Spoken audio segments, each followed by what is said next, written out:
I just forgot that I turned my mic off. Hello, everyone.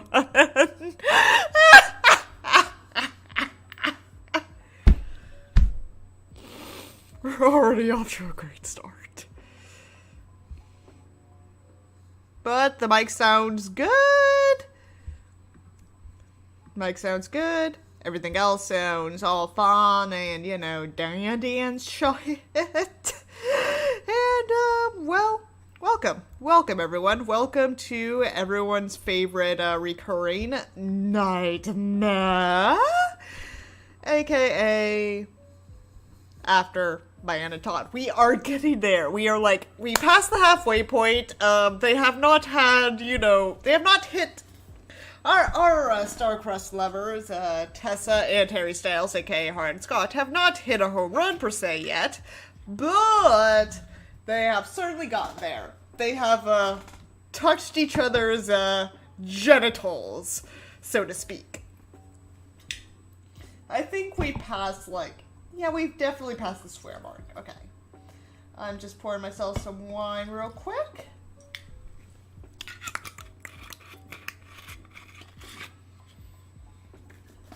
Whew. It's gonna be red this time because I finally trust myself with it again. Or at least to do it well on the stream. Ooh. Anyway, last we left off. There we go. Jesus, it's kind of dark. Ah, God, I'm gonna have to hear that annoying beeping.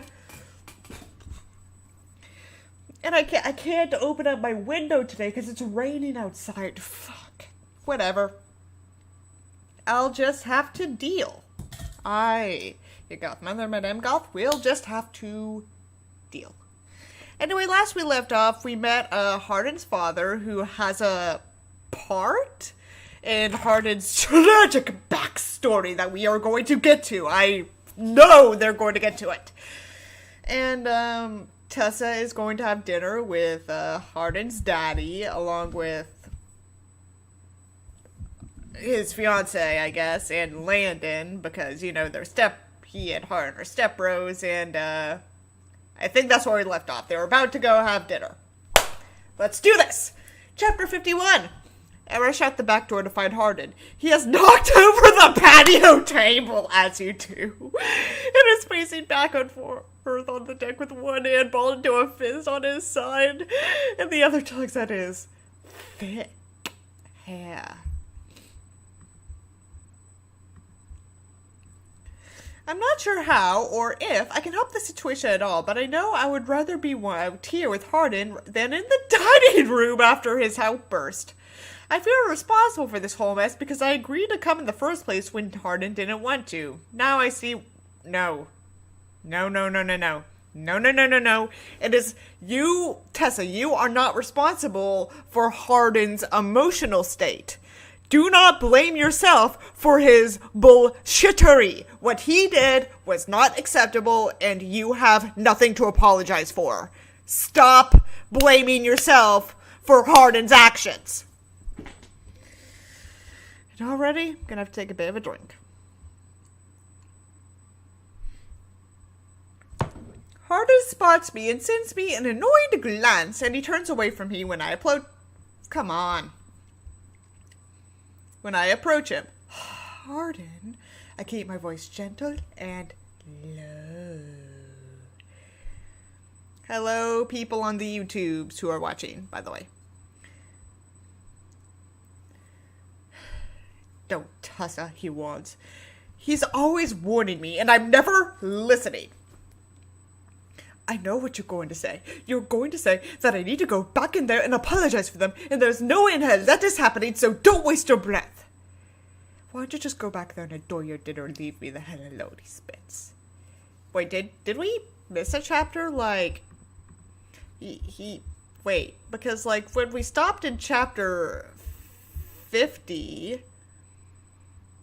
they were just, driving, and then, he ended up going to the dinner, so now the dinner has happened, and Hardin had a hissy fit. When can we see the hissy fit, please? Can we have some, like, plot? I'm gonna turn a bit of music on. I'm gonna turn a bit of noise on my end just because this beeping is annoying. The beeping from my ring light is annoying the ever-loving hell out of me, and there's nothing I can really do about it.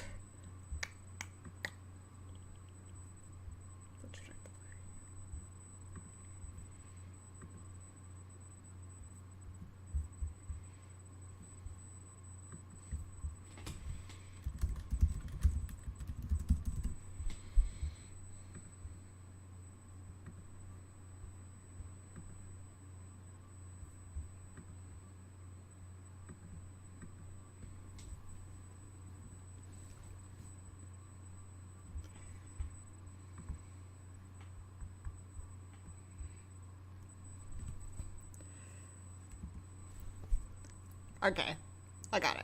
Let's do it. I don't want to go back in there, is all I can manage to say. Why not? You fit in perfectly with their prudish and boring fucking personalities. Oh, goddamn, burn. Ouch. Why am I here again? Oh yeah, that's right. To be Hardin's punching bag. Stop. This isn't healthy, Tessa. Fucking stop already. You know what? I raise my voice. Fine, I will leave. I don't know why I can't just stop trying with you, I shout. I hope they can't hear me inside. I don't either. You just can't take a hint, I guess. As the words leave his mouth, I feel the lump growing. Growing, I say, in my throat. The hint is well taken. I try to swallow the sting from his words, but it's nearly impossible. I look up hard-hearted, and his cold eyes meet mine. That's it? That's your defense? He laughs and shakes his hair. You don't deserve any more of my time. You don't deserve for me to even speak to you, or those nice people in there to spend their time setting up this dinner to have you ruin it. If only we could see the ruining, but that would have led to character development, if that's illegal in an anti fan fiction. That's what you do, is ruin things, everything, and I'm done being one of those things, I yell. Unwelcome tears soak my face as Hardin steps towards me. I back away. My feet disagree, and I fumble over them. Hardin's hand reaches out to steady me, but I grab a hold of the railing instead. I don't want or need his help. You go, girl, you don't need him. You don't need him. You don't need him. You don't need him. You're right, he sounds exhausted. What? I know I am. I turn away from him again. He shakes his hand around my wrist and pulls me to his chest. I lean into him without hesitation. I want to touch him so badly, but I know better. I can hear the heavy thump of my heart rapid beneath my chest. I wonder if he can hear it. It seems impossible that he doesn't. Can he feel the pounding of my pulse under his grip? His eyes are full of anger, and I know mine mirror his. I have no warning before he crushes his lips down on mine. The force of his mouth is almost painful. His action is so full of desperation and hunger that I am lost. Lost in Hardin. Lost in the salty taste of my tears on both of our lips. Lost in his fingers threaded through my hair. His hands move from my hair to my waist, and he lifts me onto the railing of the deck. My legs part for him, and he moves between them. Mind you, Hardin's father is in the house still. He can, come out of the back door anytime to see this going on in his backyard. What the fuck? My legs part for him and he moves between them, never losing contact with my mouth. We are all heat and gasps. They are in heat. Tangled in each other. My teeth graze over his bottom lip, causing him to groan and pull me closer until my chest is flush with his... His what? His cum? Please don't tell me it's flush with his cum. The back door creaks open, breaking the spell. I am horrified as land and soft eyes meet mine. Okay, that's a lot less embarrassing than having Hardin's dad walk in on them. That would have been torture.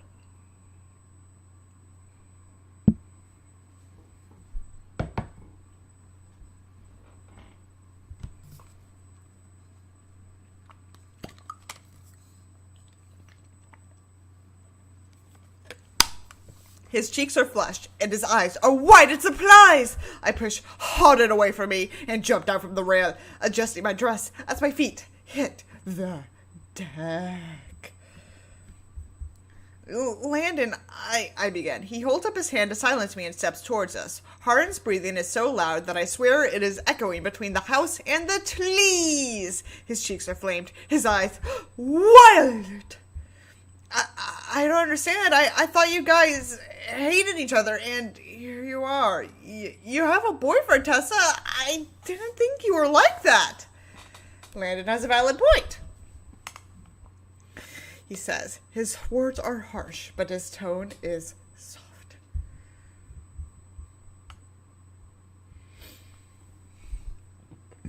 Sorry. Sorry. I'm not. I don't know what this is. I motion between me and Hardin. Hardin stays silent, for which I am glad. I am ashamed of my behavior, and that shame is only multiplied by Landon's clear disappointment. No one knows. Well, about before. I was going to tell you. I just don't want you to think differently of me. I defend myself, even though I know I am wrong. So wrong. Get the fuck out of there, Tessa. I don't know what to think, Landon says, and walks back towards the door like something out of a movie. A clash of thunder rolls through the air. It looks like a May storm, Hardin says, his eyes scanning the darkening sky. Despite his flushed appearance, his voice is calm.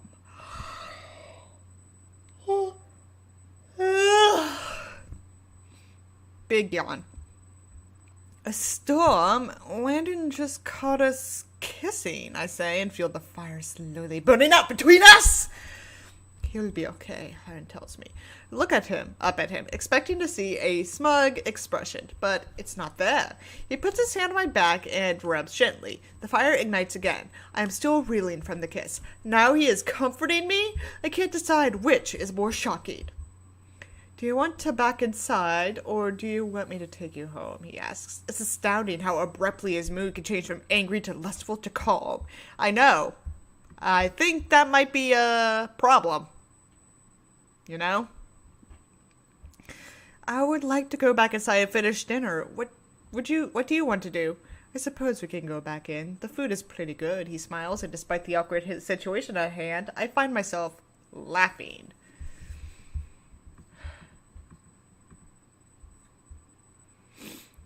That's my favorite sound, Hardin surprises me by saying.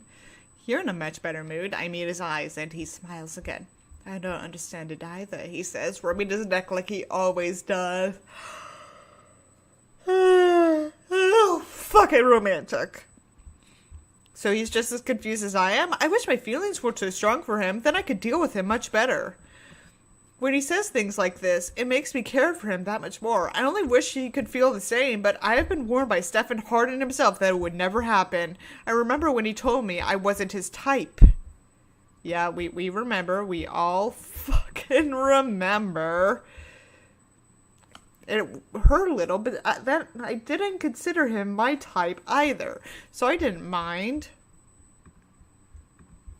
Yes, you did. Little did I know he would have me hoisted on the ledge of a deck at his dad's house, kissing me less than a month later. Thunder rolls again, and Hardin takes my hand. Let's go inside before it rains. I nod, and he opens the door and leads me inside. He doesn't remove his hand from mine as we walk back into the dining room. Landon's eyes dart down to our hands, but he says nothing. As much as I don't want Landon to see it, I love the way Hardin's hand feels over mine.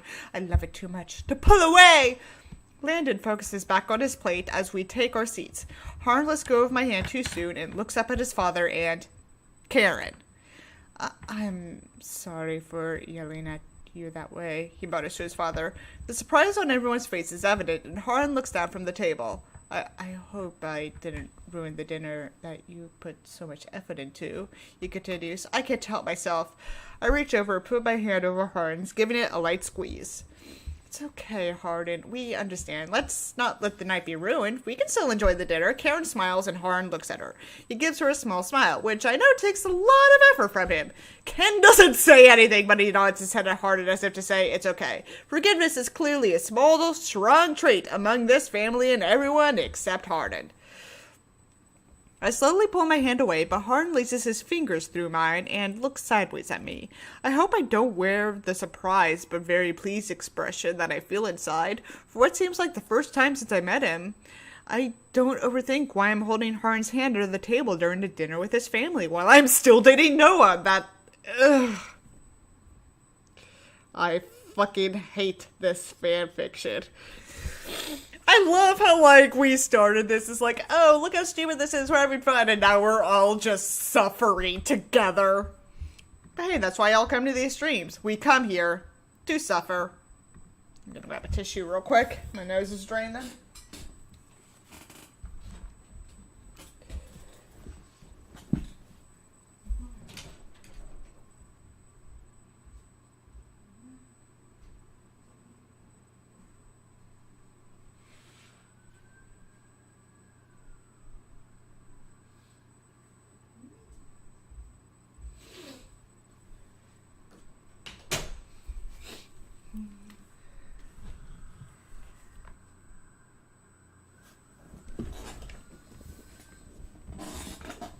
Something's going on outside right now. I don't care.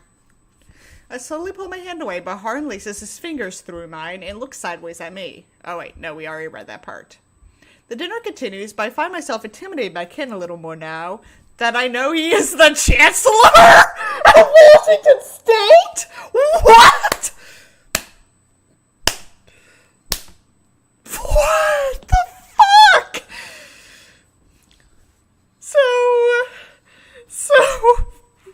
So Hardin is an uwu bad boy with a potentially tragic story, and his father is just the Chancellor of Washington State.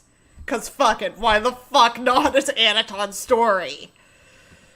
Oh, man. I wonder if that's gonna be brought up later. Probably won't, but still. That is a huge deal. Ken tells us about when he moved from England and how he loves America, Washington in particular. Now, by that doesn't mean Washington, D.C. or Washington State. Those are two very different things. Hardin is still holding my hand as we both struggle to eat, using one hand, brought to you by the department. But neither one of us seem to mind. The weather could be better, but it's beautiful here, he muses, and I nod in agreement. What are your plans after college? Karen asks me as everyone finishes eating. I'm going to move to Seattle and hopefully work in publishing while I work at my first book, I say with confidence. Oh, Tessa. You don't move somewhere to work on your first book. That's not really how it works.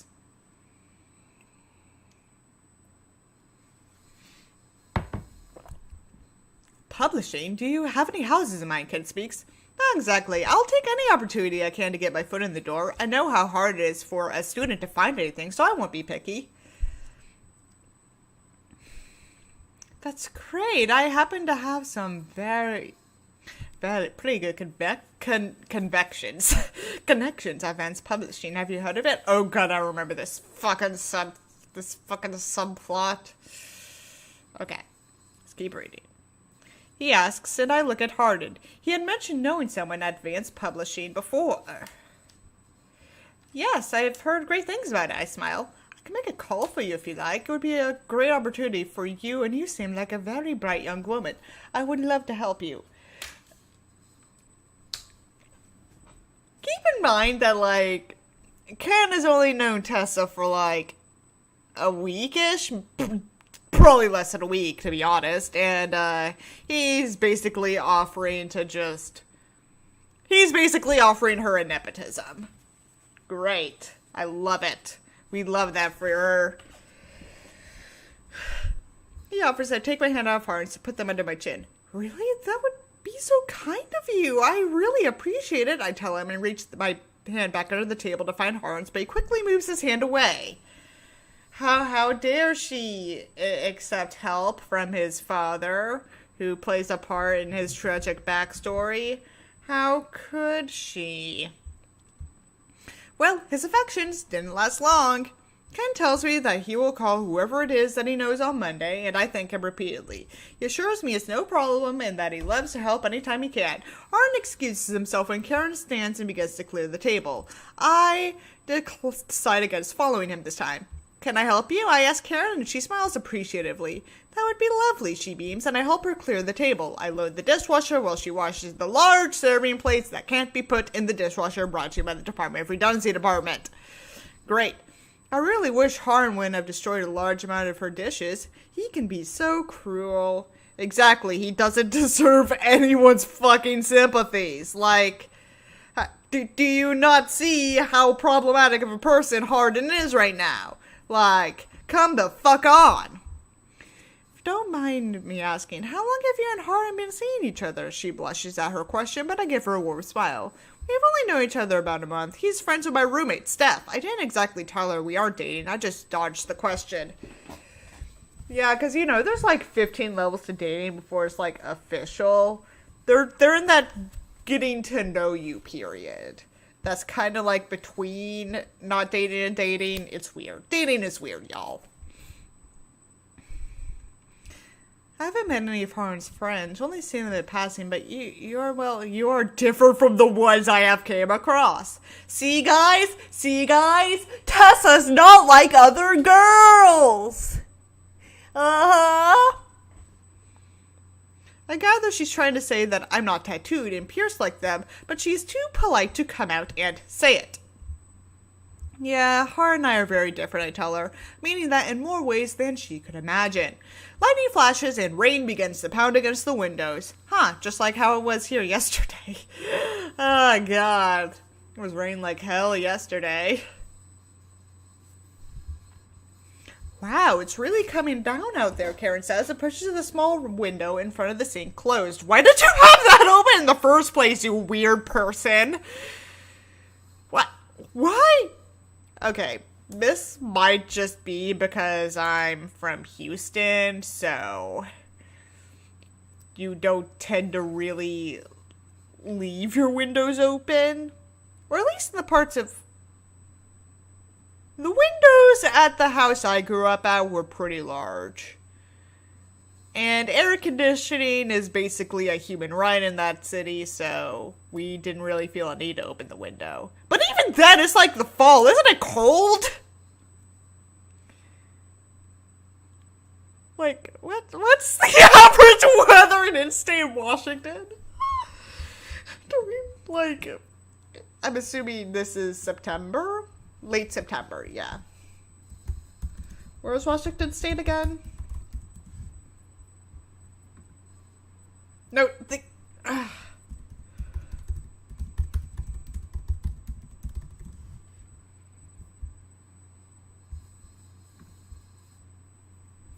Okay, Washington State is in Pullman. Main location is in Pullman, which is in southeastern Washington. Climate. Average high in September is about 76 degrees. Daily mean is 60. That's 24 and about 15 and a half for you Euro bros out there, so... That's not window open weather. Or maybe it is. Again, I'm from Houston, so I don't know these things.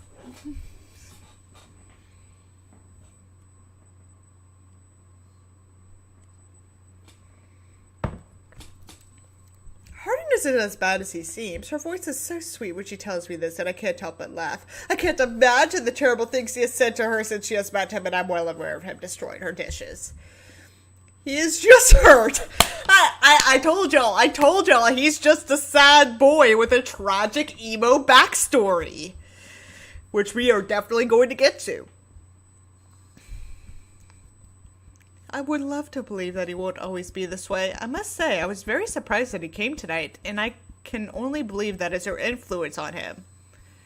Don't know if I said this before, that this is definitely that whole dynamic of girl fixes boy, makes him a better boy while he makes her more outgoing and true to herself. Which is a terrible plot to begin with, but I'm assuming that's where Anatod is going with this. She takes me by surprise when she wraps her arms around me and pulls me into a hug. Unsure of what to do or say. Honestly, same, Tessa. I don't know how to respond to this situation either. I hug her back and she pulls away but keeps her well-manicured hands on my shoulders. I need a manicure. I'm going eventually. Really? Thank you, she says again and removes her hands. She blots her eyes and returns to washing the dishes. She is too kind for me to tell her that I don't have any influence on Hardin. Yes, you do. You do. Like, what was that thing he said, like, a couple chapters ago? That, like, she was the first one to make him come through the simple means of a hand job. Which is hilarious in and of itself, but still. He only came tonight because I did, and he wanted to annoy me. After I finish loading the dishwasher, I stare out the window, watching the raindrops trickle down the glass. It's remarkable that Hardin, who hates everyone except himself, and maybe his mother, God knows, we'll find out, has all these people who care about him, but he refuses to let himself care for them. It's because of his tragic backstory, isn't it? He's going to have such a tragic backstory that's going to explain why he doesn't care at all. He is lucky to have them. Us. I know I am one of those people. I would do anything for Hardin, even though I would deny it to him. I know it to be true. I have no one, except Noah and my brother, and both of them together don't care about me the way Hardin's soon-to-be stepmother does him. Hey, Ghost Eye, welcome! So, we have learned a little more about, Hardin, but he has the strength to knock over patio tables and has the gall to grind on Tessa in his father's backyard. And now we're just still waiting to hear this tragic backstory.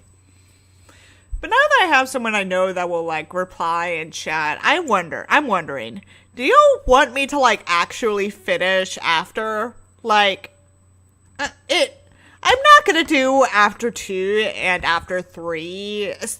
Not for a while, at least. But, like, we have passed the halfway point, and I do wonder, like, do y'all want me to actually finish this? Because I know we abandoned, like, the last long fanfiction because I was streaming very inconsistently back then, and it was just, I'm not invested enough in the story to care either way. It's up to you. Like, part of me wants to, but part of me fears that it's just going to be boring the rest of the way through. Like, Ghost Eye, were you here when I did Swedish American Royal Love Story for the first time? And how that just got so unhinged so fast? You are not. Okay. Well, the archives for that stream are on my YouTube if you're interested in watching that. But it was fun.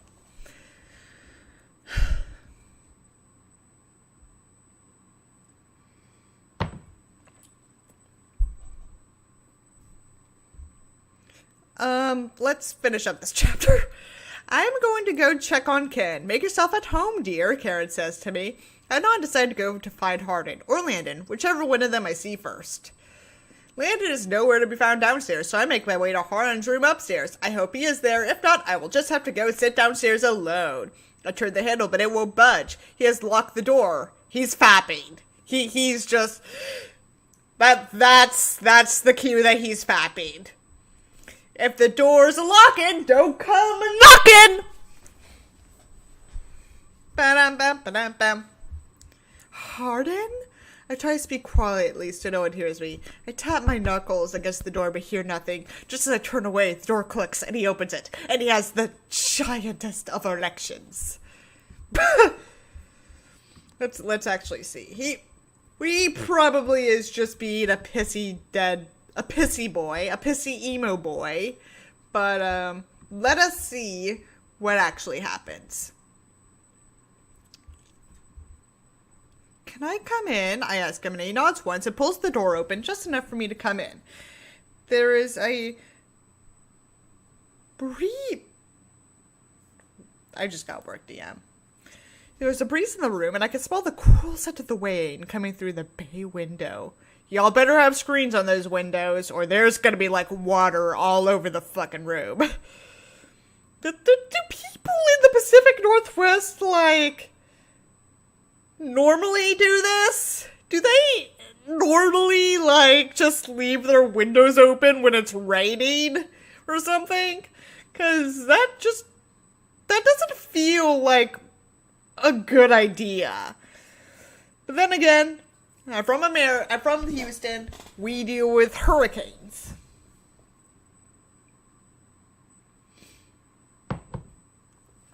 So God knows. He walks over and sits down on the built-in bench surrounding the window and raises his knees up. He stares out the window like a sad emo pretty boy, but doesn't say a word to me. I sit across from Hardin and wait as the constant drumming of the rain creates a calming rhythm. What happened? I finally ask. He looks at me with a confused expression. I mean, downstairs, you were holding my hand and then why did you pull away? Because you accepted some unsolicited help from his father. Can't you fucking see that, Tessa? There is a pattern here. Hardin is being a piss poor baby because you were actually getting along with Hardin's father when he left her, the family, because something alcoholism or whatever. I'm embarrassed by the desperation in my voice. Honestly, at this point, I would rather just ask, like, what's, like, the backstory between you and your father, Hardin? Like, why are you like this to your father? Like, what did he do to you to make you behave like this?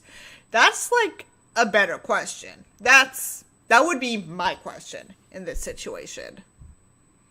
And it would also allow for, character development! I sound too needy, but the words have already been delivered. Do you not want me to take that internship for some reason? You offered to help me before, I question? It's because my father offered the internship, you dumbass. That's what it's gonna be. That's what it's gonna be, isn't it? Isn't that what it's going to be?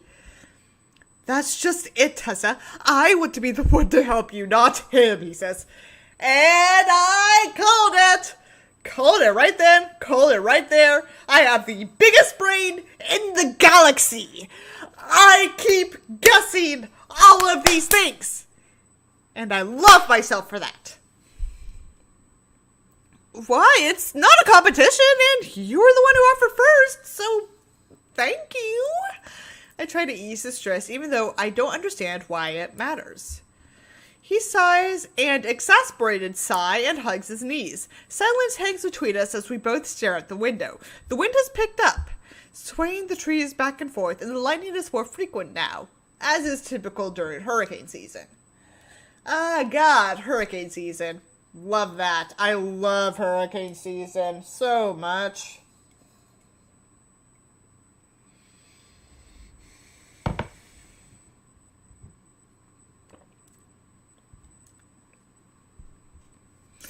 Do you want me to leave now? I can call Steph and see if Tristan can pick me up, I whisper. I don't want to leave, but I have to eventually. Staying in silence with Hardin is driving me insane. I hate this. I hate this so much.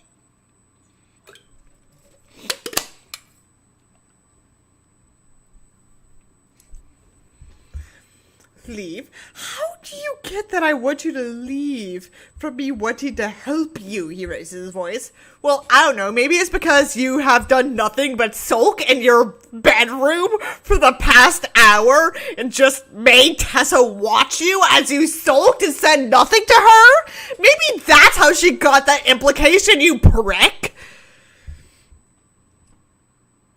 I love how, like, I'm just done with Hardin's bullshit at this point. I don't know, you aren't speaking to me, and the storm is getting worse, I stutter. And let me guess, they're going to stay, and then they're going to make sweet, sweet love. They're going to have the actual penis and vagina sex. I think I put away the notebook that I put the diagrams on, but, yeah, you know what I mean. The penis and vagina sex. You are maddening, absolutely maddening, Teresa. How? I squeak. I try to tell you that I want to help you and I hold your hand, but that doesn't do anything. You still don't get it. I don't know what else to do. He puts his... Ah, there we go! This sensitive emo boy is just too much of a male to just go and outright tell Tessa that he likes her in the way that he has never liked women before. And they are going to make sweet, sweet love.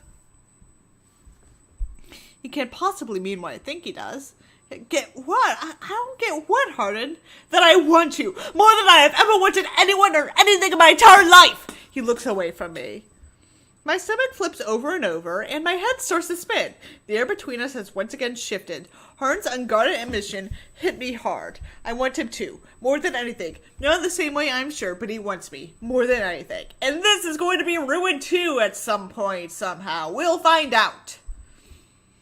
I know you don't feel that way, but he begins, and this time I am the one to come off. I move his hands off his knees and pull them, bringing him to me. He hovers over me, uncertainty clear in his green eyes. I hook my finger to the collar of his shirt and pull him down to me. He rests his knee beside my thighs on the bench, and I look up at him again. I expected him to kiss me by now. Kiss me, I beg, and he moves his head closer. Leaning into me, he snakes his arm around my back and guides me down so my back part of my little redundancy department is laying flat on the cushioned bench. I open my legs for him for the second time today. Clearly she wants that dick. She wants a good dickin'. And he lays his body between them. Jesus Christ, this is a long chapter. Hardin's face is inches away from mine when I lift up my head up to kiss him. I can't wait any longer. As our lips brush, he gently pulls away. He nuzzles his head on my neck, planting a small kiss there, then slowly bringing his lips back up. He kisses the corner of my mouth, then my jaw, before sending shivers of pleasure through me. His lips brush over mine once more, and he runs his tongue over my bottom lip, before closing his lips around mine and opening them again. The kiss is gentle and slow as he laps his tongue around mine. One of his hands rests on my hip, twisted around the material of my dress where it has bunched up at my thighs. Oh, they're gonna do it! They're gonna do it! The other hand caresses my cheek as he kisses me. My arms are around his back, hugging him tightly to me. Every fiber of me wants to bite at his lip, to pull his shirt over his head, but the soft and gentle way he is kissing me feels even better than the usual bud of fire! Next chapter. Chapter 52. Hard's lips fold to mine and my hands travel up his back. His narrow hips grind down to mine and a whimper escapes my lips. He swallows my gasps as his lips trace mine, movement for movement. Oh, Tessa, the things you do to me. The may you make me feel, he whispers into my mouth. I'm going to pour myself some more wine real quick. Fuck!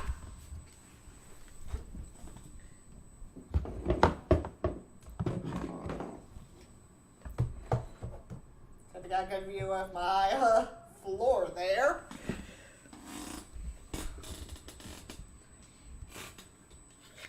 This does need to be like bolted down, but I don't have the capabilities to do that.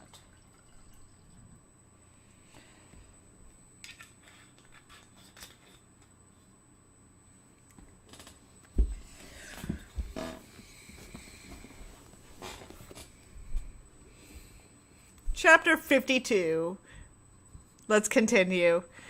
His words unravel me, and I reach for the hem of his shirt. His hand travels down from my cheek to my chest and down my stomach, the thick fabric of my dress concealing the goosebumps forming in my skin.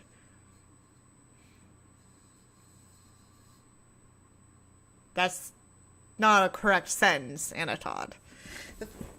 His hand moves to the small space between our bodies where my legs are parted and I grasp as he lubs gently over the lace of my tights. He applies a little more pressure and I groan and arch my back off the bench. We're doing this, people! They're gonna do it! They're gonna do it! Send the good word out! Hardin and Tessa, after a little over halfway through, they're finally going to have sex. They're gonna do it, people. They're gonna do it. No matter how angry or upset he makes me, one touch from him and I am under his control. Control that at the moment seems to be faltering. He's trying to hold on to it, but I can see it crumbling. He brushes his nose against my cheek as I pull his shirt up and over his head. It strains to get over his hair, but he reaches one hand up and tugs it as he lifts off of me. He tosses the shirt and immediately dips his head down and finds my lips once more. Feeling a need and impatient, I grab his hand and move it back between my thighs. A small chuckle vibrates him. Doorman once looks down at me. What do you want to do, Talisa? Tessa, my bad, Tessa. His voice is hoarse. They're going to fuck. They're going to fuck. They're going to have the penis and vagina sex. Finally! It only took like 52 chapters of fucking like random bullshit. But they're finally, our star-crossed lovers are finally going to fuck. And I'm here for it. Anything, I tell him, meaning the word. I'll do anything with him, let alone do anything to me. And I don't care about the consequences that are bound to come tomorrow. And I don't care about the consequences that are bound to come Sorry. He said he was me, and I am his to take. I have since been the first time I pressed my lips to his. What are the comments for this? I gotta know. What if your boyfriend... Oh, yes! Noah's being cucked again! Noah is being cucked again!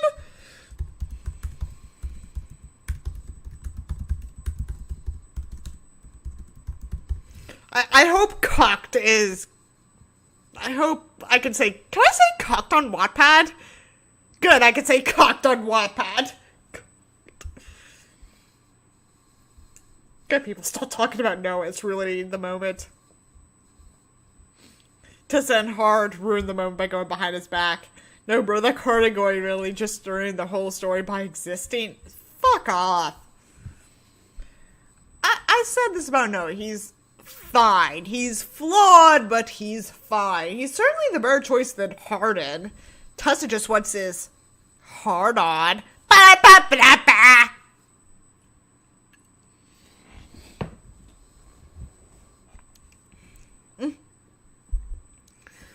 Don't say anything, because there are a lot of fucking things I can and want to do to you! He groans and presses his thumb against my thigh, tights, and panties. My imagination runs wild with the different things he could do to me. I read the Kama Sutra once, so those are all things you can do, right? Right? You decide, I moan as he moves his thumb in a circle. I don't have any suggestions. I just want him to keep touching me this way. Reminder that, at the time, Anna Todd was married to an army husband. And we have agreed that they probably only had missionary under the sheet sex. So this is a kind of release for the author. To imagine that she's having, like, these crazy sexy times. And, we will see what her sexual fantasies are. Wonderful. You're so wet. You're so wet for me. I can feel you through it.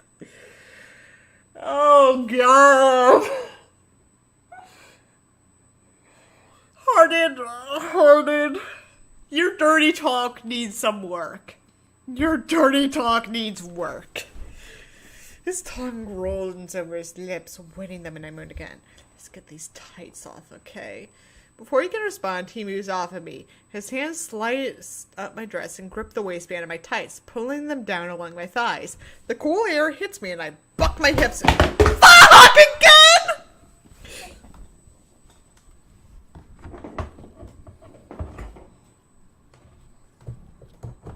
I think I just, like, kind of like, I just banged my, like, knee against the desk. How does that, like, take the camera out? I've never had this issue before. Stay, you stupid fucking camera. Please, stay with me. Stay with us. It is 15:57 o'clock.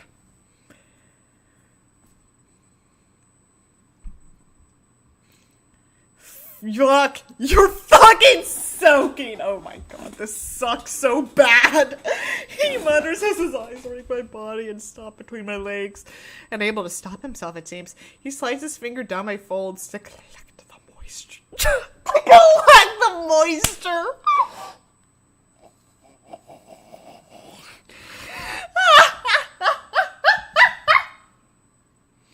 Oh god, I hope my neighbors don't hear me.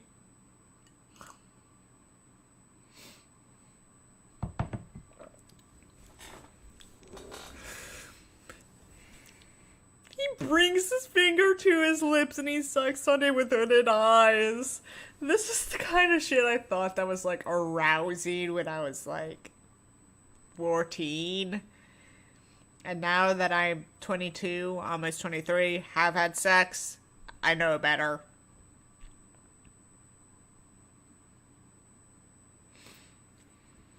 I've never witnessed something so erotic in my entire life. Are people actually into that? Are people actually into that?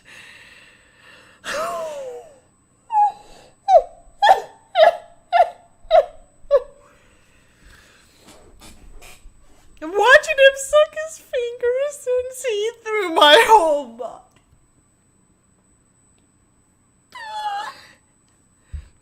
I mean, does she not know about internet porn? Finger sucking being the most erotic.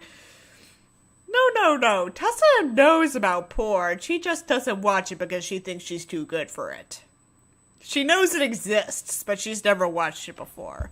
She probably thinks it's just a bunch of, like, big titty anime women who are, like, being penetrated in every orifice by, tentacles shaped like penises. That's probably what her view of porn is.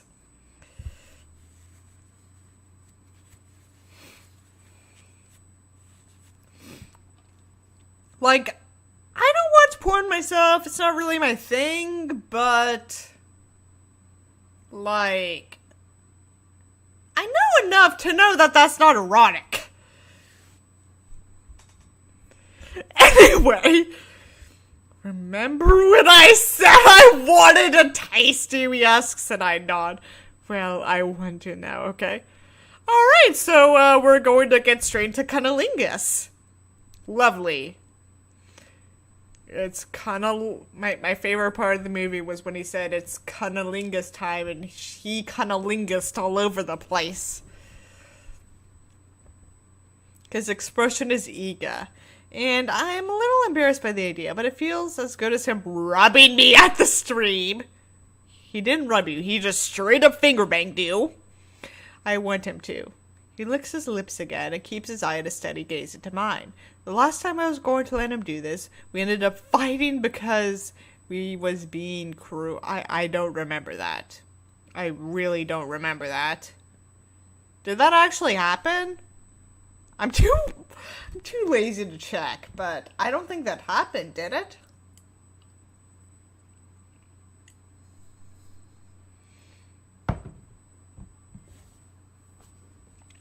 I hope he doesn't ruin it again. Do you want me to? He asks, and I groan.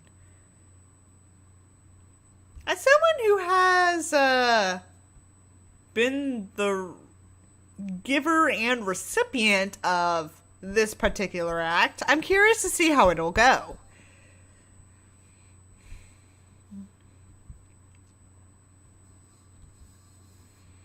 Please don't make me say it, I beg. He brings his hand down to me and runs his fingers along my hips in wide circles.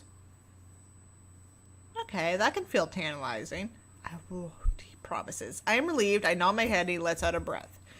We should move to the bed so you have more room, he suggested, reaches for my hand. Y'all should lock the door as well. Did Hardin remember to lock the door behind him when he let Tessa in? Because if not, this could lead to, like, a very embarrassing situation. And you already got caught in the backyard! So come the fuck on! I pull my dress down once I stand up and he smirks at me. He walks to the side of the bay window and pulls a string, setting free thick blue curtains, making the room much darker. Okay, good. No, like, passerby's gonna see it, but can you please lock the fucking door? Oh, and also turn the lights on. Having sex in the dark is depressing. Take it off, he demands quietly, and I do as I'm told. The dress pulls at my feet, and I'm left in just my bra. My bra is plain white, with a small bow on the dip between the cups. Oh, honey, honey, honey, honey, honey, honey, no, no, no, no, no, no, no, no. No, no. When in doubt, black or nude. Black or nude. You're not even supposed to wear, like, a white bra under a white dress. Or white shirts, for that matter, because it's so fucking visible. I'm wearing, like, a opaque sweater today, though, so y'all can't see my bra color. But, like, I only have one white bra, and it's a sports bra.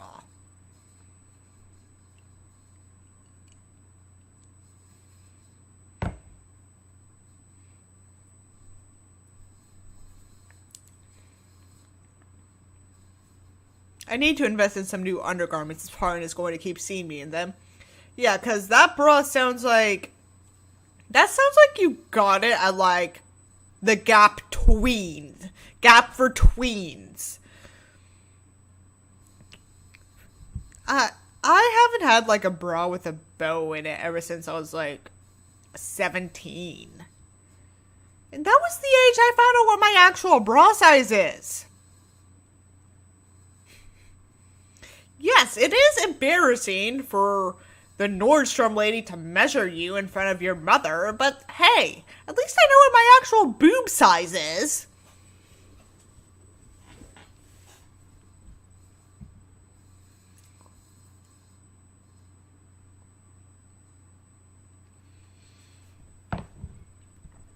And that's the day I learned your cup size can vary depending on your chest width.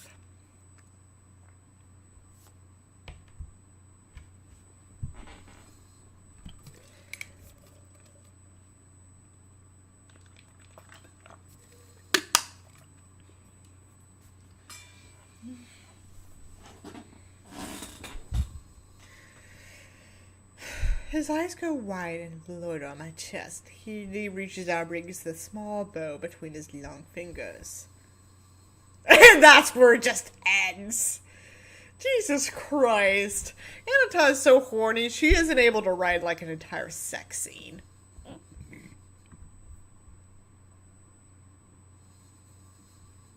Next part. Chapter 53! Oh, right. Oh.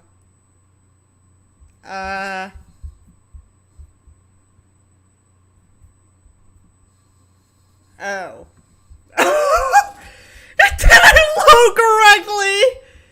Ah! It didn't load correctly. Okay, I'm sorry. I don't know why I did that. Okay.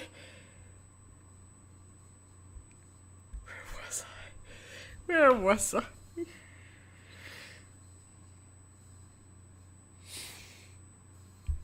Is this also what happened in chapter 50? Is that also what happened? It just didn't load correctly? Yeah. So, yeah, that's where it actually... I'm sorry, y'all!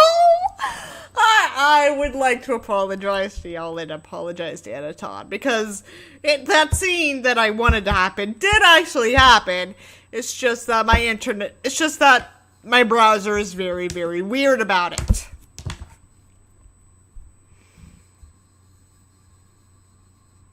So yeah, we learned Ken is Chancellor, and Hardin has a pissy fit. Cool.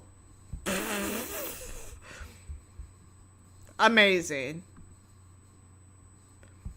Anyway, cute, he smiles, and I cringe. I try to... Chapter 52, Part 2. Cute, he smiles, and I cringe. I try to cover my naked body from him, but I'm more comfortable with Hardin than I have ever been with anyone. Even my boyfriend, who might I remind you, she sexually assaulted. Yeah, that was weird. Very bad and very weird. But I'm still shy, standing here wearing only a bra. I would do that, but terms of service. I glance towards the door and he pads over to make sure it is locked. Finally! Finally! Finally! They lock the door. Amazing. Like, isn't that the first thing you're supposed to do before, like, sexy time?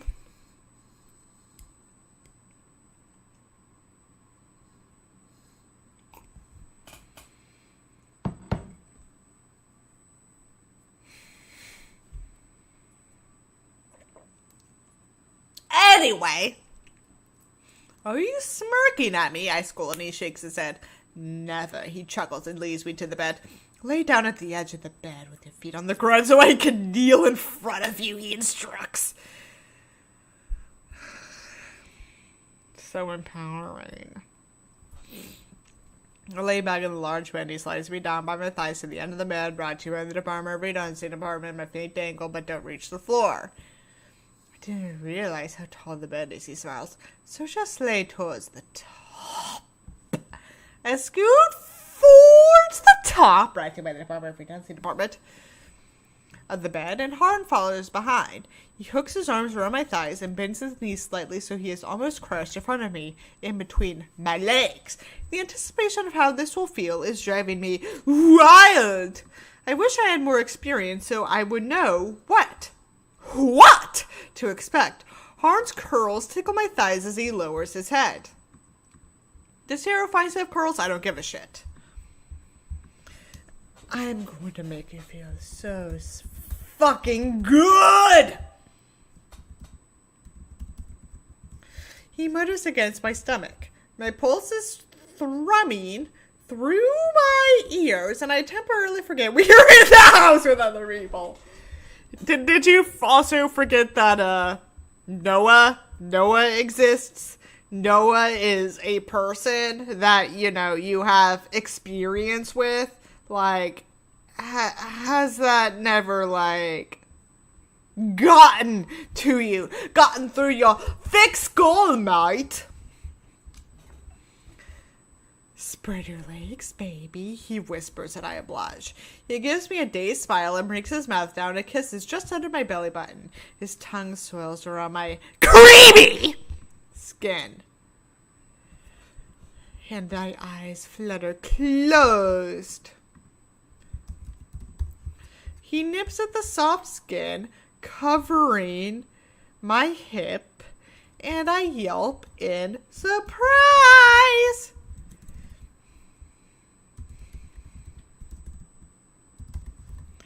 He sucks the skin between his lips. It stings, but there is something so sensual about it that I don't mind the pain. Hardin, please, I breath. I need some sort of relief from his slow teasing torture. Without warning, his tongue presses flat against my center, which... Oh god, I put that away. I'm assuming from the center, I'm going to draw a vagina again.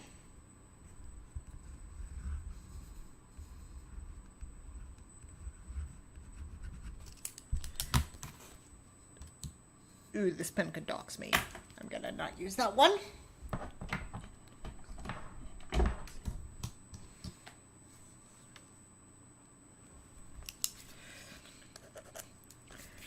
Here is our,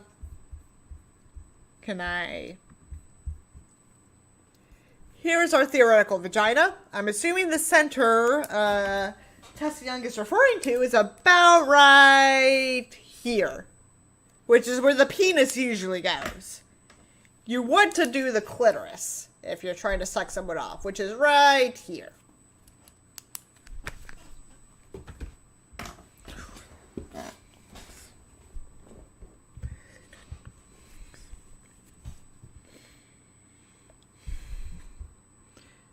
He makes small strokes with his tongue, and my hands fist the comforter on the bed. Where the fuck else would the comforter be? He makes small strokes with his tongue. I wriggle underneath his skillful tongue, granted by the Department of Redundancy Department, and he wraps his arms. Tata! Holding me in place. I feel Hardin's finger rubbing along with his tongue's caresses, and the burn begins to build in my stomach. I feel the cool metal of his lip ring. It adds to the sensation. I didn't ask. Without my permission, problematic, to say the least. Hardin slowly slides a finger inside of me and gently eases it in. I clench my eyes closed, waiting for the uncomfortable sting to go away. Are you okay? He lifts his head up slightly, his plump lips glistening from me. I nod, unable to find the words, and he withdraws his finger slowly and slides it back at. It feels incredible in combination with his tongue. I groan and move a hand to his soft hair, threading my fingers through and tugging. His finger keeps entering me, and he draws it out slowly each time. So, he's basically finger banging her again. Interesting. Didn't expect it to go that way, but sure. Why the fuck not?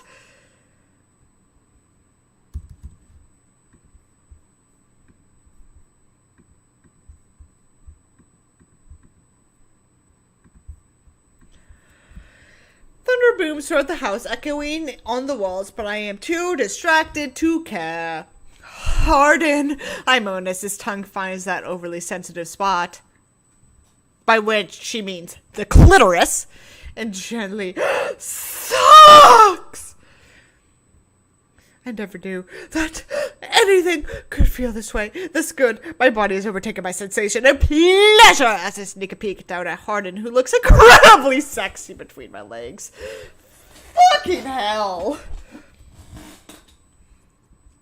The hard muscles under his skin contract as he pops his finger in and out.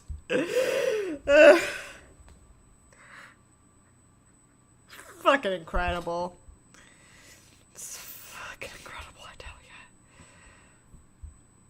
Should I make you come this way? And then we still haven't gone to, you know, the penis and vagina sex. Asks. I whimper at the loss of his tongue and nod frantically. No! Just let him give you the orgasm through the penis for once. Like, just let him bang you like that. Like, come on, you've already cheated on Noah enough. He smirks and touches his tongue on me again, this time in flicking motions against that spot, the clitoris, I have come to love in more ways than one.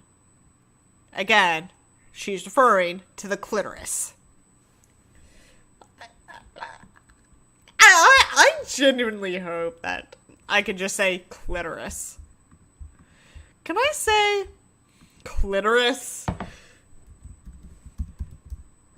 on Wattpad?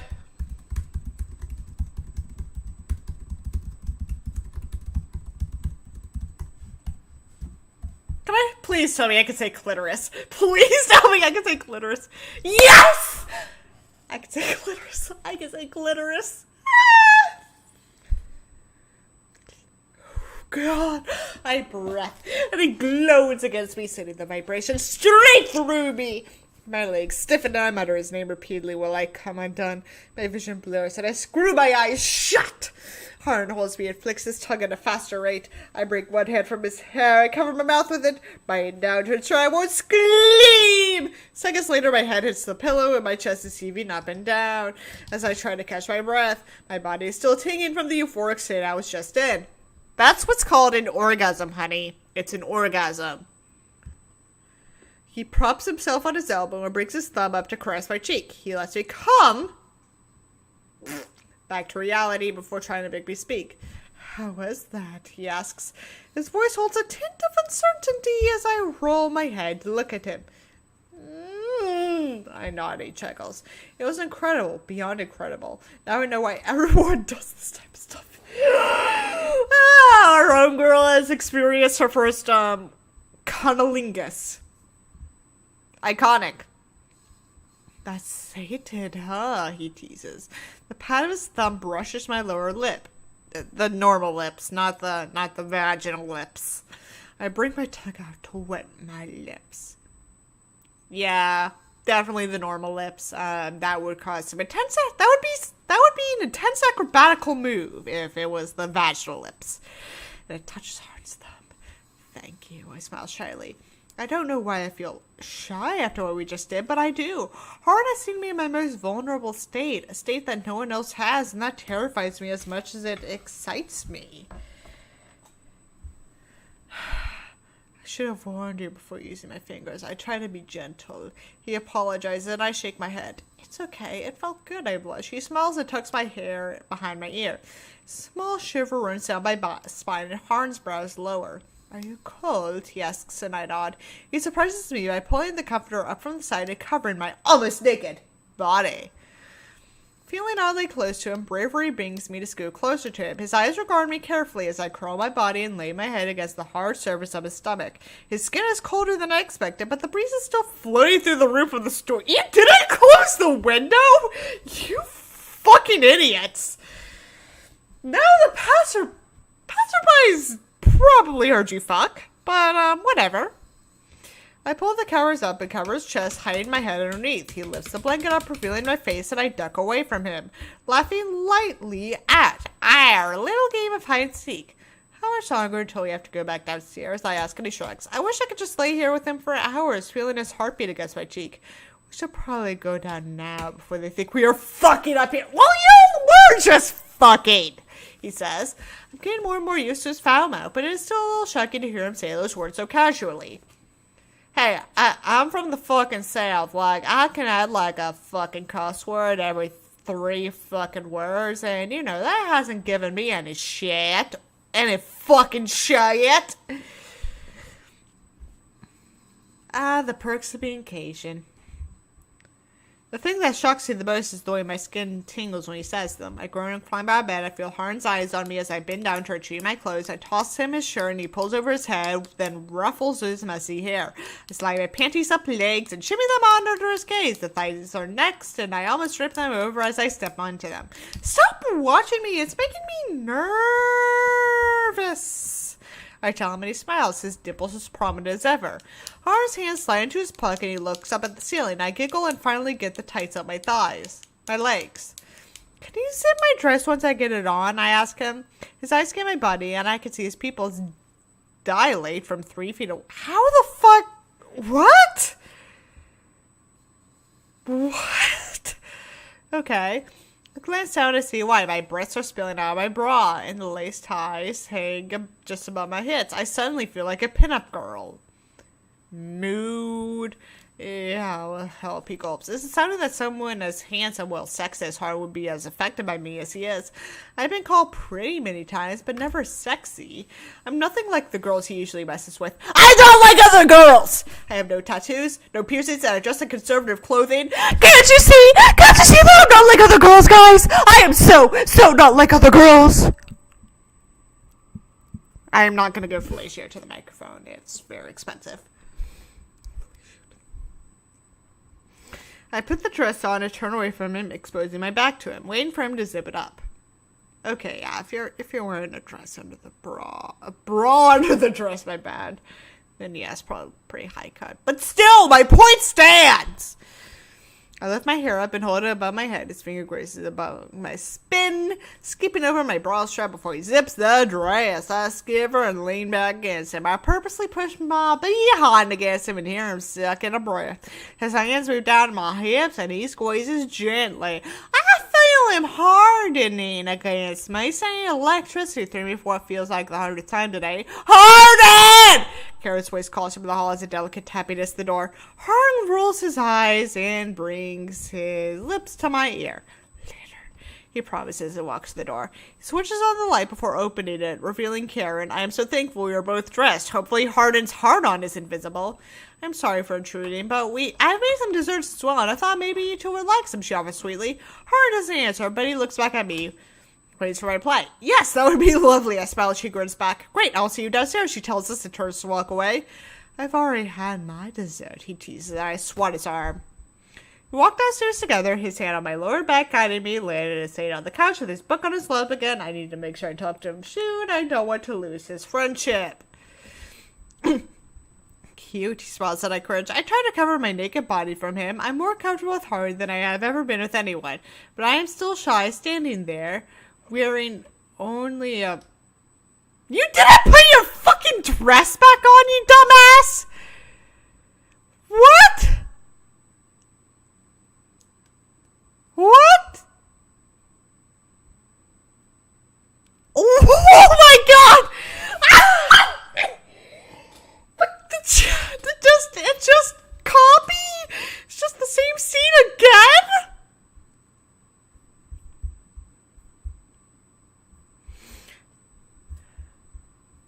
Oh no, it glitched. My browser's weird. Okay, next chapter, and I'm gonna pee real quick. I'll BRB.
back. Let's do this. Chapter 53.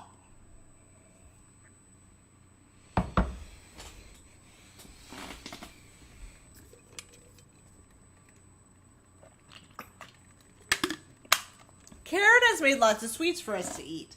I eat a few while Karen and I discuss her love for baking. Lena doesn't join us in the dining room, but doesn't seem to cause any suspicion. I love baking as well. I am just no good at it, tell her, she laughs. I would love to teach you. I'm quite the baker, she boasts, and I smile. Hope is evident in her brown eyes, and I nod. Ah, God. Like, I don't bake often, but the last time I baked was the pie in the iCarly cooking video.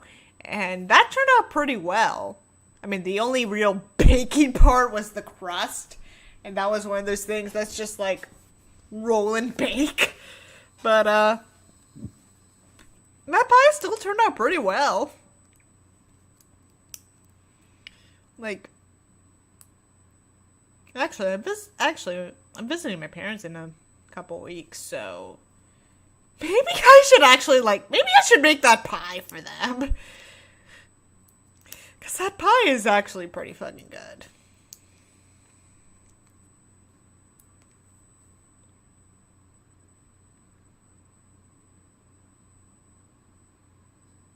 I'll make it if I get the ingredients for it, okay. Anyway, that would be great. I don't have the heart to say no. I feel for her. She is really trying to make an effort to get to know me. She believes me to be Hardin's girlfriend, and I can't tell her otherwise. Hardin has made no move to tell her or his father either, which gives me a swell of hope. I wish this was how my life could always be, enjoying spending time with Hardin, his eyes constantly meeting mine as I converse with his father and soon to be stepmother. It's been nice for the last hour at least, and his thumbs rub over my knuckles in a gentle gesture that gives me a constant string of butterflies. Oh, gee whiz, I am getting... That alcohol really is getting to me. I'm starting to sound like a terrible Southern. Like, all of my Southern relatives told me that, my Southern accent isn't good. But for some reason, I can do that Lois Griffin voice. Peter, I can't do a Southern voice, Peter. But nah, I'm not going to do Lois' voice right now. He has been the rain continues to pour outside and the wind howls. After we finish the desserts, Han gets up from the table. I look at him questionably and leans down to whisper in my ear, I'll be right back. Just going to the loo, he says, and I smile. I watch him as he walks away and disappears down the hall.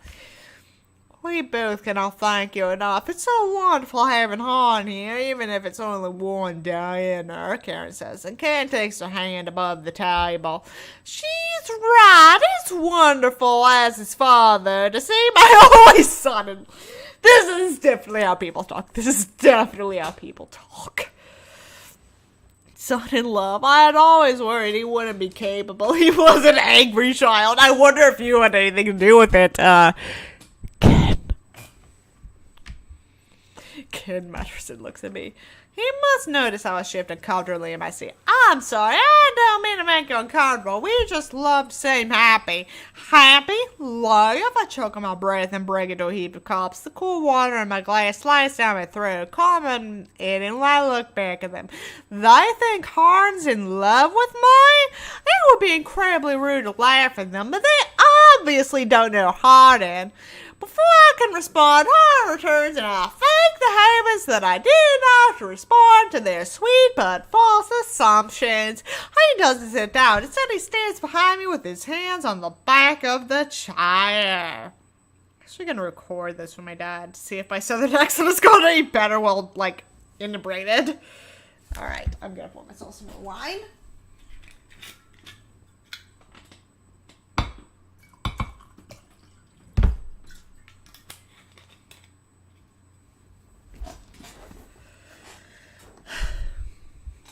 We really should get going. I have to take Tessa back to the dorms, Hardin tells them.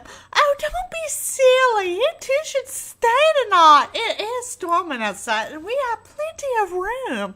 Right, Ken? She turns to her fiancé, brought you for no reason whatsoever, and he nods. Of course, you're both welcome to stay, he says, and Hardin looks at me. I want to stay to extend my time with Hardin, especially when he is in such a good mood. I don't mind, I answered. I try to make eye contact with Hardin. I don't want to upset him by wanting to stay here any longer. His eyes are unreadable, but he doesn't seem to be angry, unlike, last time when I accepted, his father's help. Even though Hardin got all pissy and said, I want to be the one to help you, Tessa, because I am your love interest, not Ken. Ken is my daddy, and he left me. He left me and my mama when we was a baby. I don't know where that came from. Okay, I'm going to stop it there and send it to my dad.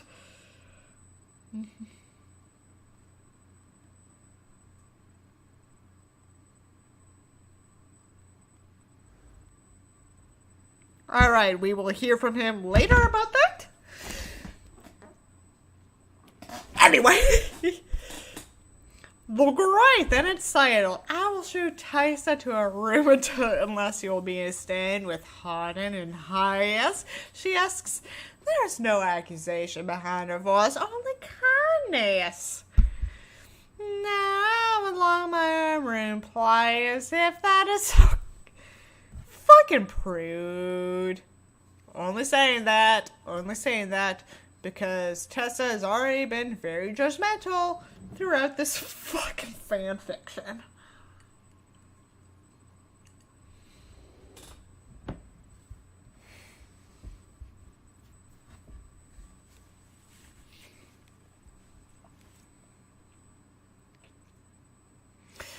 So he wanted me in his room with him? My sister in Christ, he gave you cunnilingus. You want to have penis and vagina sex, so maybe he did want you in his room. You fucking prude.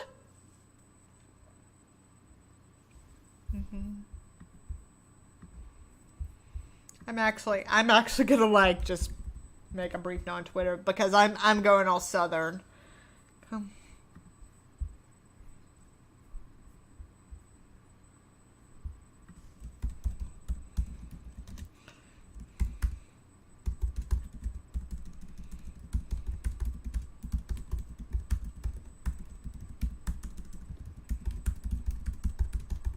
Forrest doing a southern accent. Come on, man. I don't think it's a particularly good southern accent. But my thing is that everyone on my dad's side of the family has a southern accent. Practically everyone. And it's not a Cajun accent. It's not really a Cajun accent. I understand the Cajun accent, but it's not a Cajun accent. It's we call it a hick accent. Because we're half Cajun, half English, half hillbilly. By English, we mean the United Kingdom as a whole, by the way. And my dad, born and raised in Louisiana, spent a year in Boston. And in Boston, that's alright, Gustav. Thank you for coming by anyway.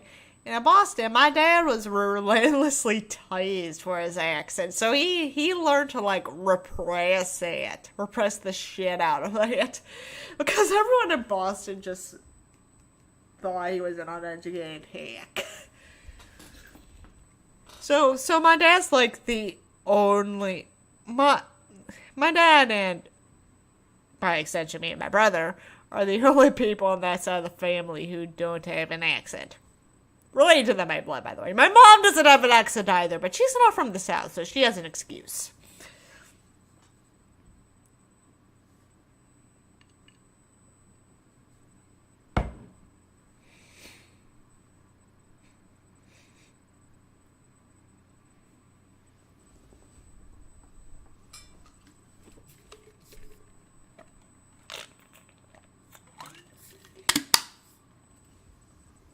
Anyway. But I don't feel comfortable with them knowing Hardin and I are at that point yet. My snarky subconscious, shut the fuck up about your fucking subconscious, reminds me that we aren't dating at all or even close to it, because remember, she's fucking cuckolding Noah. I have a boyfriend who is not Hardin, who's Noah, who by the way, I'm cuckolding. I ignore her as usual and follow Karen upstairs. Hardin doesn't follow because he's being a piss poor bitch about it. Die, you fucking Tennessee. Die, you Tennessee fucking bitch, die. LMAO. You can't use the I have a boyfriend excuse if it doesn't stop either of you from doing shit. I'm gonna add. Noah is gonna be cooked again.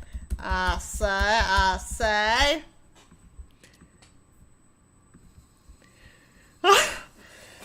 I wonder if, like, any, like, subsequent readers are just, like, looking at my comments just being like, what the fuck is this person talking about? But I love how, like, teenagers, since that's most of the people who have Wattpad accounts, are at least coming to their senses and realizing that After is a pretty shitty book. So, you know, there's hope. There's hope for the future. There's hope for the future. She shows me a room directly across from Hardin's. It isn't quite as large as his room, but it is decorated just as beautifully. The bed's a little smaller. It sits on a white frame against the wall. There are pictures of boats and anchors scattered throughout the room. Okay, I'm sorry. I just realized something. What actually is the salary of, like, a university chancellor? I mean, I imagine it depends, like, on what school it is, but there's gotta be, like, an average.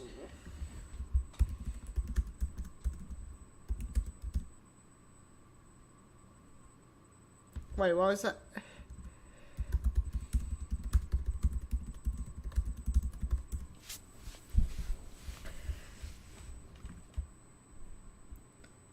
Holy oh, no, wait, that's in Canada. In the United States. Please. Just the United States.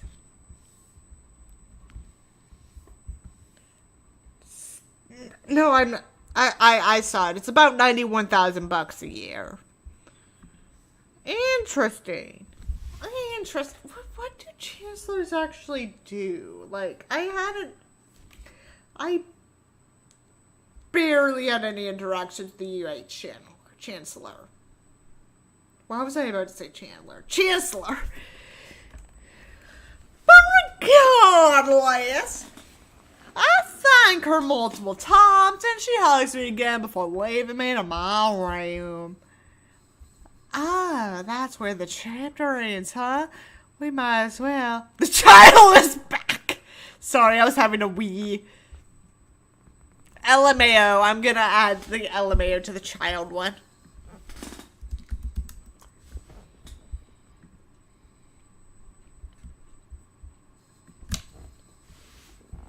Chapter 54. My Smiley the coal mine on the doorknob. To Han's room and I twisted. Thank God in all base. He must have forgotten to lock it. No! Please, I yells the guy in. Someone is hurting him. I have no idea what I will do. I didn't think this through. I fumble around for the lamp and switch it on. Hardin is shirtless and tangled in the fake comforter, thrashing and tossing in the lamp. I remember Steph briefly mentioning that she heard Hardin has nightmares. I literally don't remember any time this was brought up, but go on. The rumor must be true. I dropped my fidgety bandy thing. Oh, my tulip. I have a tulip keychain that I should use, but I don't. It's from the Netherlands. My mom got it for me. Without flagging, I slid on the bed and reached for his shoulder. His skin is hot. Too hot. Hardin, I said quietly, trying to wake him. That's why I used an exclamation point while I was trying to recall this scene in text. His hand snaps at the side and he whimpers, but doesn't wake. Hardin, wake up! I cry and shake him harder while my body moves instead of straight hands. Both my hands go to his shoulders once more and I shake him again. His eyes fly open, terror fills him for a brief moment, before confusion, then relief. Beads of sweat cover his forehead. Tias, he chokes. The way he says my name breaks my heart, then heals it. Okay. Within seconds, he untangles his arms and brings them to my back, pushing me forward to lay on his chest. The wetness of his chest startles me, but I stay put. I can hear his heart beating, pumping rapidly against my cheek. Poor Hardin. I put both my hands on his sides, hugging him. He strokes my hair as he repeats my name over and over, as if I am his talisman in the dark. Hardin, are you okay? My words are lower than a whisper. No, he confesses. His chest is rising and falling slower than highest, but his breathing is still shallow. I don't want to push and discuss what terror he had just dreamed.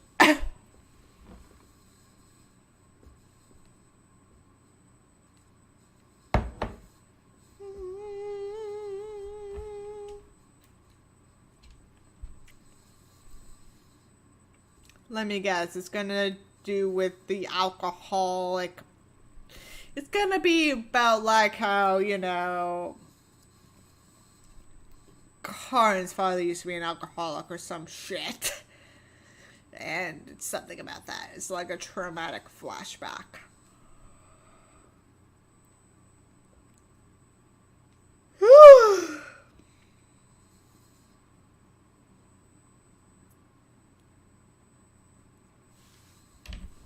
I don't ask him if he wants me to stay. Somehow I know he does. When I leave to turn the lamp off, his body stills. I'm going to switch the light off, or do you want it on? I ask him. Once he realizes my intentions, he relaxes, letting me reach further to the lamp. Ah, please, he begs. Once the room returns to darkness, I lay my head back on his chest. I would imagine laying this way, strangling his body, would be uncomfortable.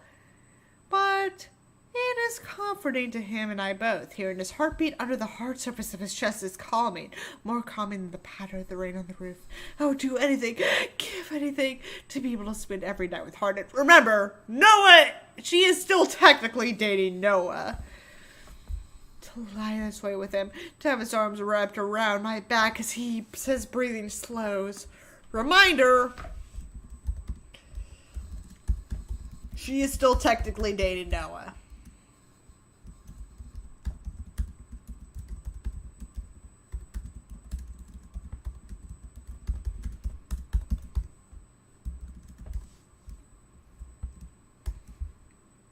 Boop, boop. ... time skip. I wake up to Hardin shifting below me. I am still laying on top of him, my knees at his sides. My cheek pressed against his chest, my head lifts up, and he makes eye contact with me in the light of day. I am not sure if I am wondering the way I was last night. I can't read its expression, leaving my nerves to take over. My neck feels sore from sleeping on Hardin's hard chest, and I need to stretch my legs out. Good morning, he gives a dimpled smile, soothing my fear. Good morning, I move to climb off him, but he stops me. Where are you going, he questions. My neck hurts, I reveal, and he brings me to lay next to him, my back pressed against his front. He startles me by bringing his hand to my neck, causing me to jump. I recover quickly as his hand begins to rub my neck, brought to you by the Department. My eyes close, and I wince a little at his contact with the egg, but it slowly disappears as he massages. Thank you. He speaks for me. I turn my head to look at him. For what? Maybe he's telling me to thank him for the neck rug, for coming in here, for staying. His cheeks flush and his eyes dart away from mine. He's embarrassed. Hardin, embarrassed? He never ceases to amaze and confuse me. Next chapter! Chapter 55. The car ride is awkward. I hold my clothes on my lap and stare out the window, waiting to see if Hardin is going to break the silence that hangs between us. So they just left it. Okay. He makes no move to speak, so I pull my phone out of my purse. It's off. It must have died last night. Yet you didn't have the call to ask for, like, a charger or some shit? Try to turn it on anyway, and the screen comes to life. I'm relieved to find that I have no new voicemails or texts. The only noise in the car is the light drizzle of rain and the slow screech of the windshield wipers. Are you still my aunt? He finally asks as he pulls onto campus. For what? For what? What? What? Did it happen again?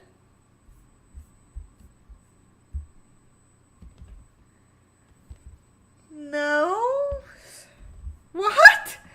The fuck is going on? Wait, why does this keep happening to me? The car, yada. No, I lie, I'm not exactly mad, just hurt. Sure seems like you are. Don't act like a child. Well, I am not. I don't care unless you want me to drop you off so you can go hook up with Mom. Not the time to discuss this, Tessa. No, it's not the time.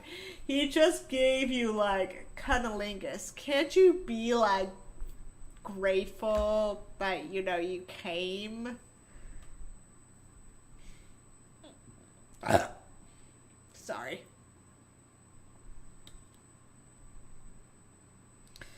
The words tumble from my mouth before I can stop them. I hate the way I feel about Tim and Molly. It makes me stick to my stomach to think of them together. What is it about her anyway? Her pink hair? Her tattoos? Again, in my private Sims game, I have like a character with like pink hair and tattoos. I think I named her Molly. So this is like hilarious to me. I need to download some more like tattoo custom content anyway on my Sims game. Anyway! That's not what I'm doing. Not that it is your business anyway, he scoffs. Yeah, well, you jumped to answer your phone when I was about to. Well, you know, I met her. I should just be quiet. I don't want to fight with her right now. What the fuck happened? Like, between the past chapter and this chapter. Like, come on! Like, this is the context we need. Especially when I don't know when I'll see him again. I really wish he wouldn't have dropped literature. He just pushes my buttons. Every single one. He doesn't like that Teresa defense. So are we back to Teresa? Shut the fuck up, Tessa. Really hard. It seems like it is to me. I don't really give a crap. Anyway. I knew it wouldn't last. I finally admit to it myself. The reason I didn't want to leave his father's house is because I knew once it wasn't just her and I, it would go back to this. It always does. What wouldn't last? This. Us. You being decent to me for once. I don't dare to look at him. That's how he gets me to turn to putty anytime. So what then? You're going to avoid me for another week? We both know by that this weekend you'll be back in my bed. He snaps. My jaw drops open. He surely did not just say that. Ba-da-da.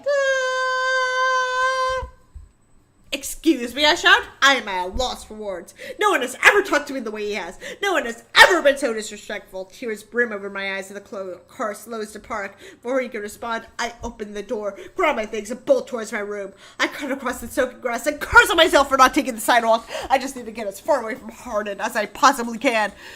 Whenever he says he wants me, he meant sexually. I knew this, but I rehearsed to let it soak in. Tessa! I hear him call, followed by the sound of his car door slamming. One of Steph's heels drop and clamber to the ground, but I keep running. I'll get her a new pair. Damn it! Tessa, stop! He yells again. I hadn't expected him to follow me. I pushed myself to run faster. I finally reached the building and run down the hall. Take off your heels before you run, you idiot. By the time I reach my dorm room, I am full-on sobbing and yank the door open, slamming it shut behind me. My tears mix with the rain, and I furiously wipe my face. I am frozen in place when I see Noah sitting on my... What the fuck? When the fuck did you show up, Noah? Unannounced? What? What? Oh man, this is like a terrible time for you to show up, mate. And why the fuck did you just show up unannounced? Like, that's... What? Guys, love how hilarious I literally fell back. Oops, I'm there. Noah, my love. You are great, but why didn't you tell Tessa you were here? We're coming.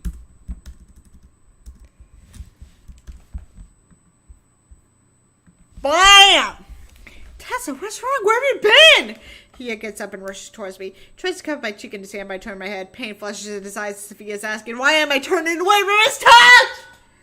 Oh my god.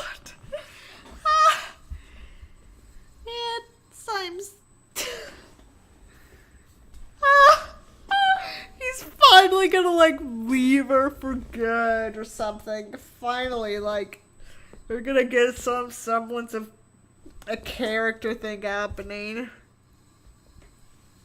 Whee!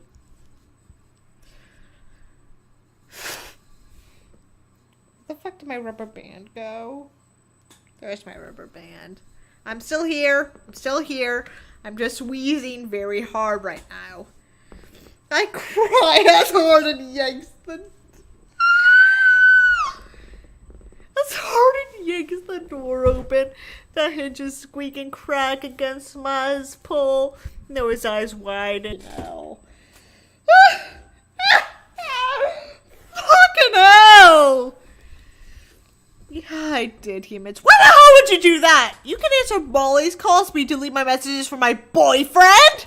He winces as I call Noah my boyfriend. How dare you play these games with me, Hardin? I scream, sobbing again. Noah grabs my wrist and turns me to face him. Then Hardin shoves Noah back by his shoulders. Do not touch her! Hardin then growls at Noah. This isn't happening. I watch the daytime soap opera that has become my life unfolds in front of me. You don't tell me what to do with my girlfriend, you prick!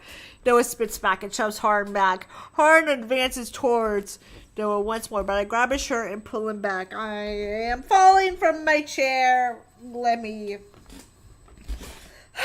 reset. Let me reset myself. Maybe I should let them fight each other. Hardin deserves a good punch in the jaw. Stop it, Hardin. Just go! I wipe my tears. Hardin glares at Noah again, moves his hand from me. No, I am not leaving this time, Tessa. I've already done that too many times. He sighs and runs his fingers through his hair. And there goes my water bottle. Snort, snort, snort.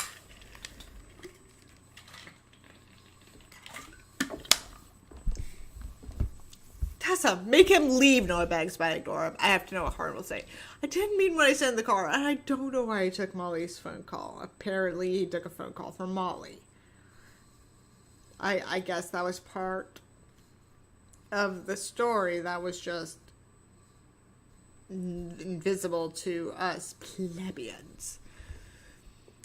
But it's a habit, I guess, but please just give me a chance. I know you have already given me too many chances, but I need just one more! Please, Tyus. He sounds exhausted. Why should I, Hardin? I've continued to give you chances to be my friend over and over. I don't think I have any to try again, I tell him. Jesus Christ, we're not even like, we're just past the halfway point and they're still doing this bullshit. I am fairly aware of Noah keeping at us, but at the moment, I don't care! Where did my rubber band go? No, not the band. There's the band. I don't just want to be friends. I want more, his words knock the breath out of me. No, you don't. Hardin doesn't date. Yes, I do. You said that you don't date, but that wasn't your type, I remind him.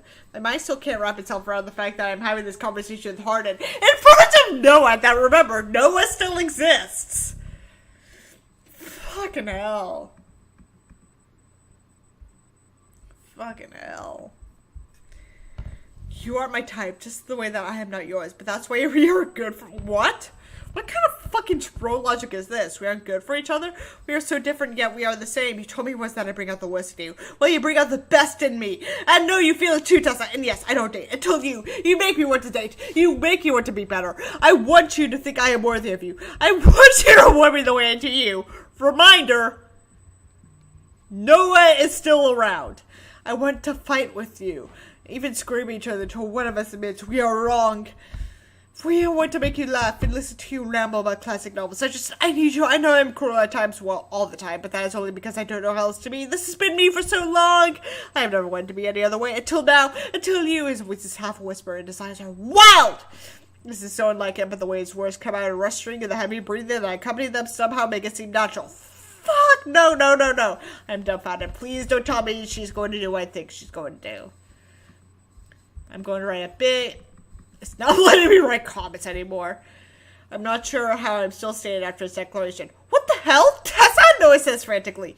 You should go, I whisper, not breaking eye contact with Hardin. And she's doing this.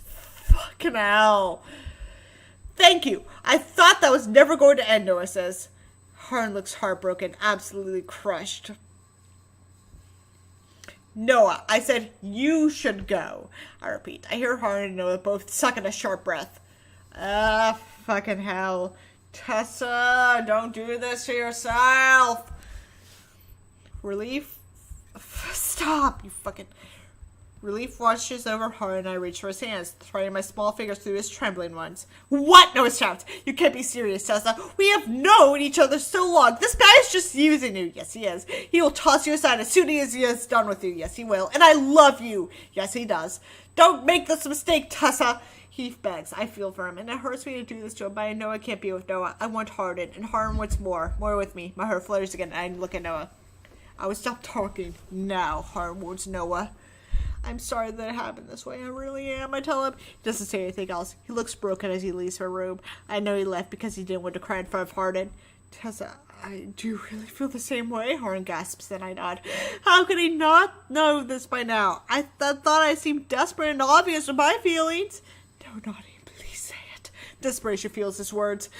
Yeah, Hardin, I do. I say, I don't have a beautiful or meaningful speech like him, but those simple words seem to be enough for him. The smile I receive from him heals from the pain I feel from breaking Noah's heart just moments ago. Shut the fuck up, you prude.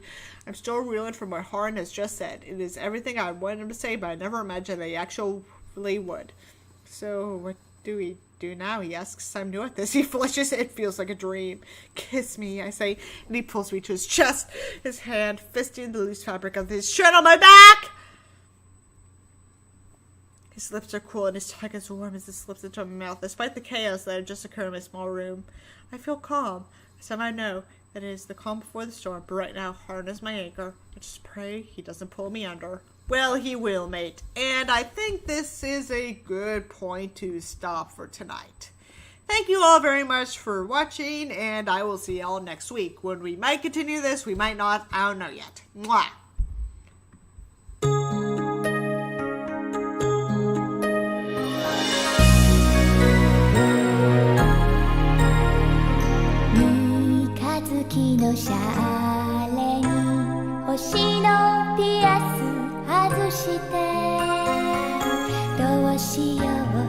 胸